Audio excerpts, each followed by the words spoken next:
Hi, boys and girls. Here we are back for our last unit review. Boy, this year has sort of gone fast. I'm not sure how fast, but it's moved along. And hopefully it's been a good year for you. I know just based on the things that so many of you send to me that you're really working hard and studying your faith. And I'm so proud of you guys. You're really growing up and growing in your faith. So, this last unit, we're going to talk about being followers of Christ. And way back in the Old Testament going into New Testament times, in the Old Testament times, Judaism, the Jewish faith, was the main faith. And then Christ came along. And people who followed him were called Christians, followers of Christ. And I kind of gave you a hint, but what's the main word in Christian? But Christ. And so those of us who are Christians, and there are many Christian faiths, but certainly the Catholic faith, we are followers of Christ. So we try to mimic his life. We try to live as he lived. We try to do the good things that he did that we're capable of doing. Very sadly, many Christians were put to death for their faith. They were faithful to Christ, to God, okay? And again, the main word in faithful is faith. They were faith-filled. But there were people out there who thought that they were evil. They were demonic. They were not what other people could accept. And so they were killed for their faith. It was called persecuted.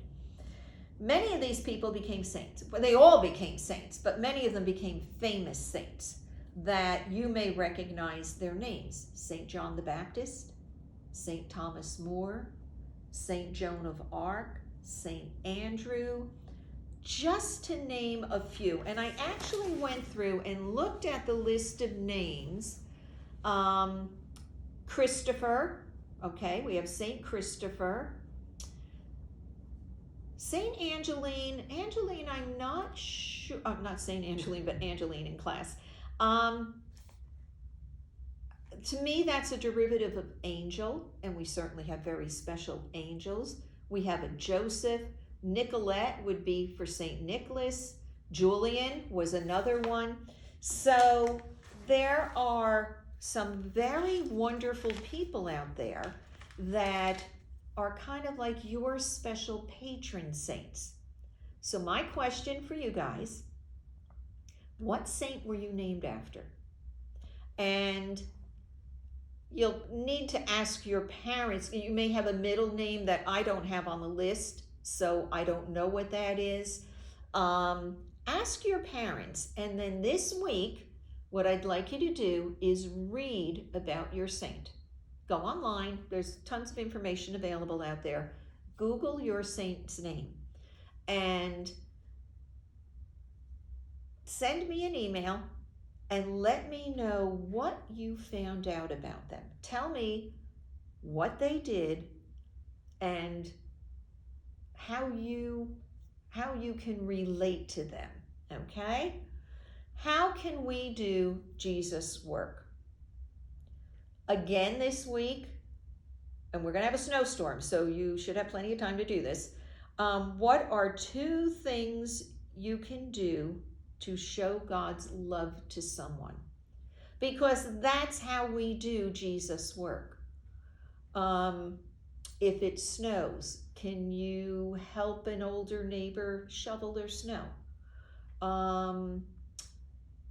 If it's in the fall, can you help rake their leaves? Can you come home from school or whatever and you see their garbage can is still out? Can you bring their garbage can in? Those are all ways of showing God's love to someone. And there's no limit to the things that you can do. Even at your age, There are lots of things that you can do, even with your brothers and sisters.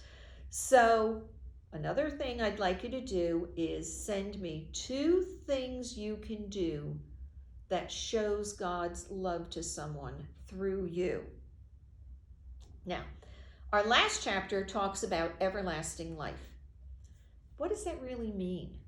Well, if we are faithful, faith-filled, again, if we are faithful to God, we will live with him forever in happiness. That is his pledge to us. That is his promise. That's all he wants us to do, is our best to live our faith and make him happy. Because this is our last unit, it had me thinking about the beginning and the end. And in Greek, there are 2 words, the alpha, which is the beginning, and the omega, which means the end. So, there are 2 Greek words that you very often will hear.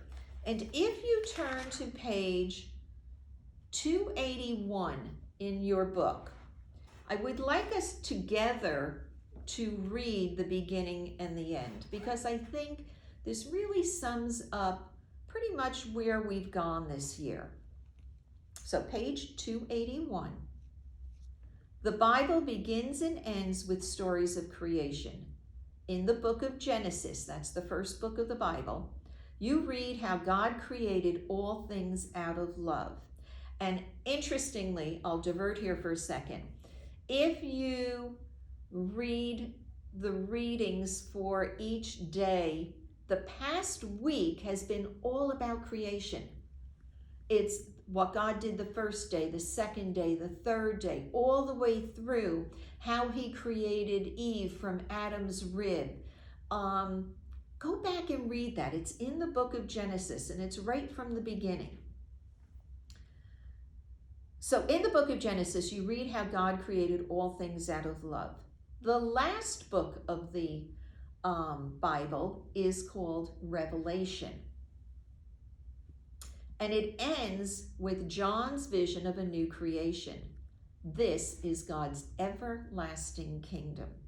The world and the church will then be perfect, as faithful people will be raised to new life. That's us, guys. We get raised to new life, up to heaven, to live in this absolutely perfect place with God. The Son of God, the Word of God, was present at the creation, and he will be present at the end of time. In John's vision, Jesus Christ says, I am the Alpha and the Omega, the first and the last, the beginning and the end. So, as we talked on the last unit review, we are born into the faith through baptism. We live a life in the goodness of Christ, and we end in eternal happiness. It doesn't get any better than that. So I will leave you with those thoughts. Think a little bit about the questions that I gave you, and I look so forward to seeing all of you at your First Holy Communion.